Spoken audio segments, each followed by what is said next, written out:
Hello, Jesse, your Ricks here, back for another review, and obviously this is a very brand new set, and it is set number 76016. It's called the Spider Helicopter Rescue. Has 299 pieces, 3 minifigures plus 1 big fig, and it retails for $45 in the United States. Of course, this is a Lego Marvel Superheroes Ultimate Spider-Man set, and this is just starting to show up in stores, actually a few days ago.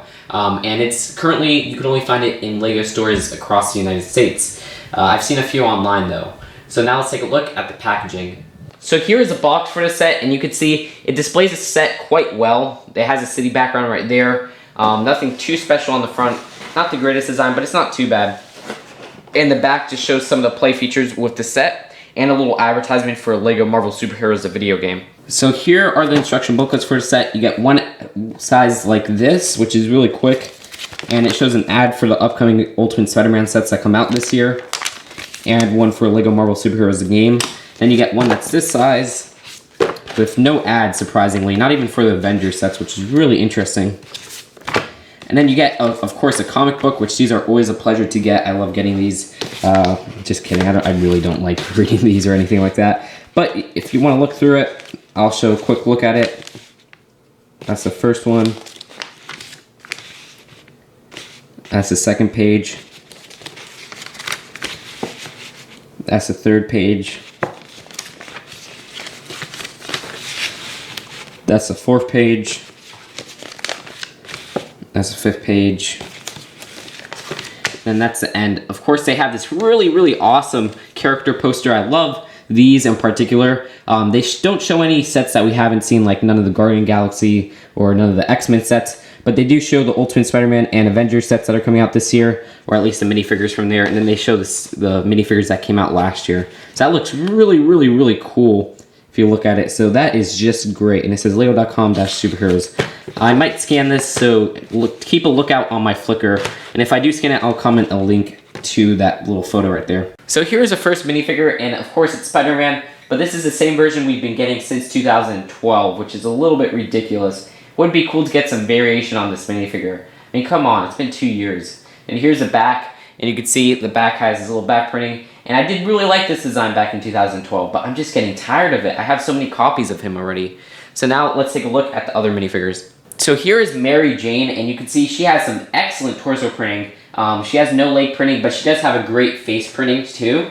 And she does have a double-sided face and double-sided torso printing, which looks great.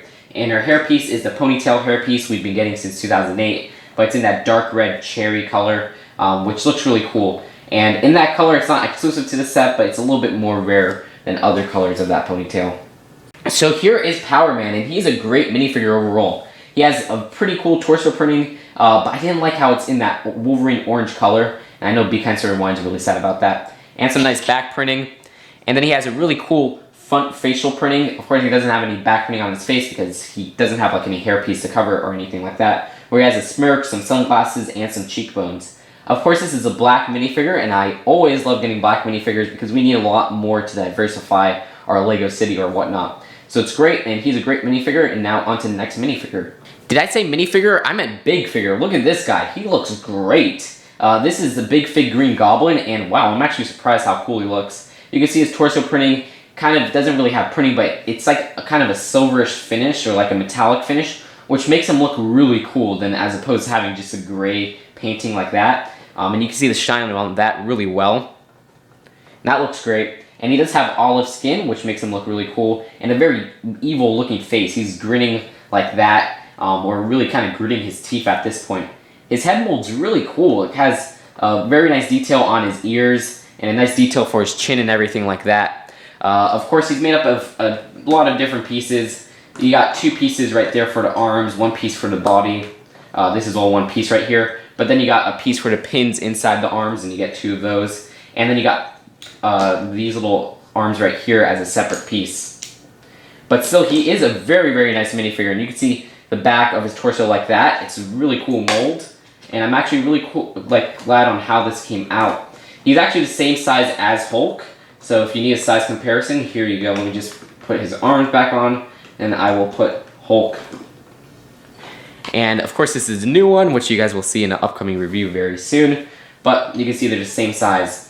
So that's really cool. And one last thing, I'm not a huge fan of big figs, but I think they really pulled this guy off pretty well. Would I have preferred a Green Goblin minifigure better? Yeah, but still, he's pretty cool. So here are the components of the set. You got this piece right here for the Green Goblin, and you can see how huge this helicopter is, which is Spider-Man's Spider-Copter. And I'll take a zoom up on them really closely, but just look at how huge this is. It takes up a lot of space. So here's the Green Goblin's glider. Try saying that 3 times fast. And you can see the detail on here actually uses 2 stickers that say Oscorp, which you can see right there, and then 1 sticker on the front which shows some technology or whatnot. There's 2 flick and fire missiles on the bottom, which you can flick like that. Nothing really too impressive, but the most impressive part of this whole vehicle is that it sticks Green Goblin on there really well, which I wasn't really expecting. But you see he fits on there, it's all sturdy and everything like that. And once he's on there, it's a very swooshable minifigure, actual mini build like that. So you can swoosh it around, and kids will have a lot of fun playing with it like that. But still, there's some detail on the top, which you guys saw. They use a lot of these curved pieces right here. Then they use these little glider pieces on the back, or these little flap pieces, which you can move up and down. And surprisingly and really disappointingly, you can't move the wings of the glider any way you want. They're just positioned like that because they're on those little Technic pieces like that. So you can't move them down or up or anything like that. So the only part you can move are the little flaps on the end of each of the glider wings.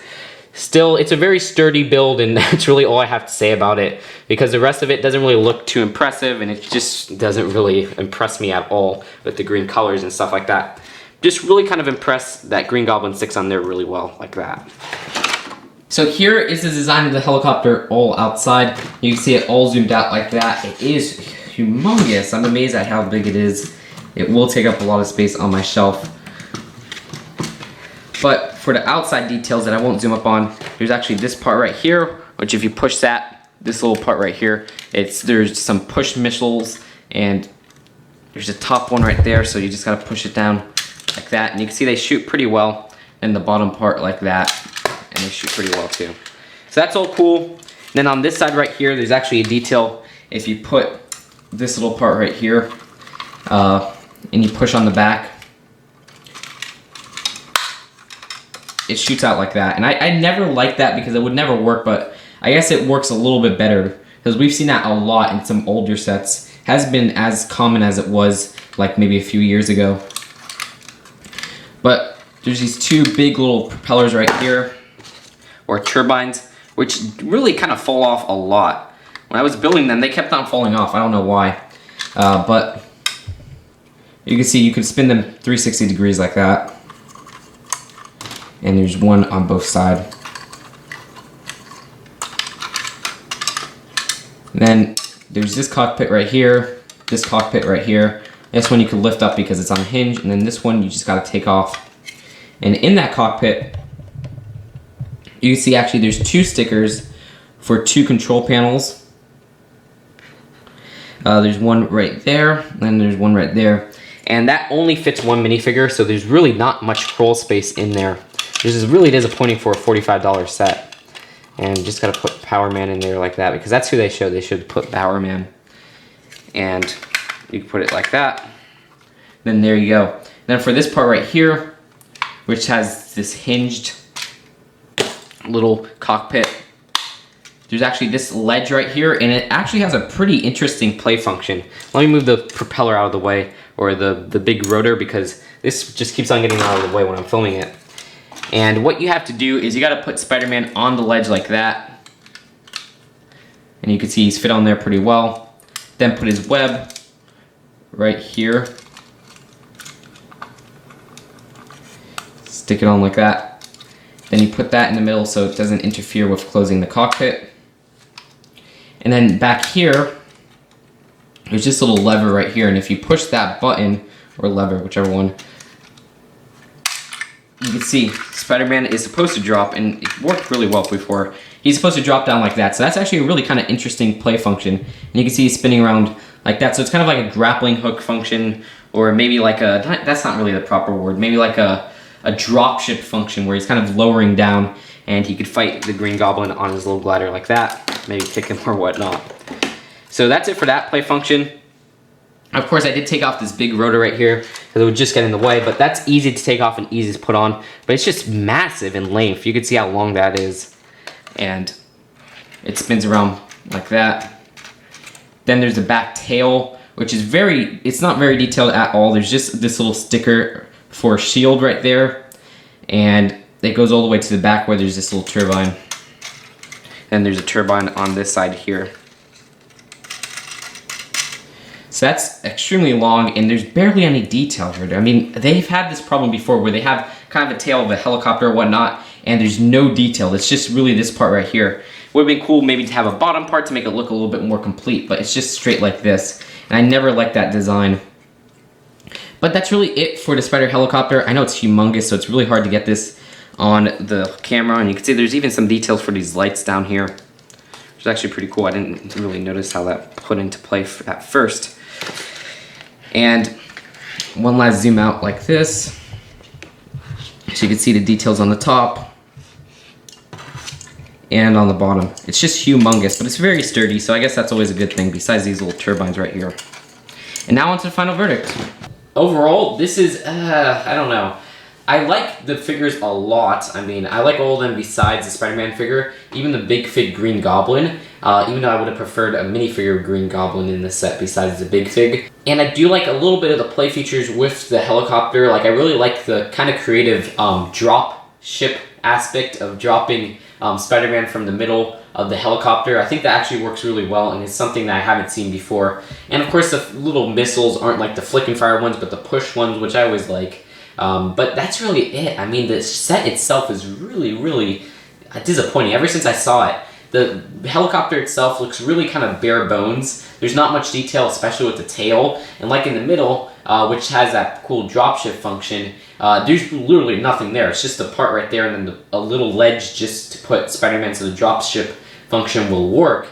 But I think they could have still executed that function and had a little bit more detail in the middle and stuff like that. And it looks clunky altogether. Like the sides of the helicopter make it look really clunky. And I could really just see this take up unwanted space while they could have made a very slim model that still works effectively. So I do rate this set a C. I think the value, you do get like three exclusive minifigures, including that big Fig. But the price per piece ratio isn't perfect. It's basically 300 pieces because it's $299, but you get the extra pieces for $45. Which isn't the worst I've seen, but it's still really not the greatest. And they could have probably put a little bit more detail, maybe with the tail and stuff like that, and made it still a $45 set. Still, if you're a huge Spider-Man fan, of course you're going to pick this up either way, because this is the only way to get Mary Jane currently, and the only way to get Power Man and Green Goblin. So it's the only set on the market like that. Again, I would have really loved to see some like different alternate printing for Spider-Man. I mean, I'm getting tired of the Spider-Man we've gotten since 2012. It's not even the most detailed Spider-Man. Sure, I liked his simplistic look back in 2012, but I'm just tired of him now. So that's really it for this set, and I will see you guys later. Bye.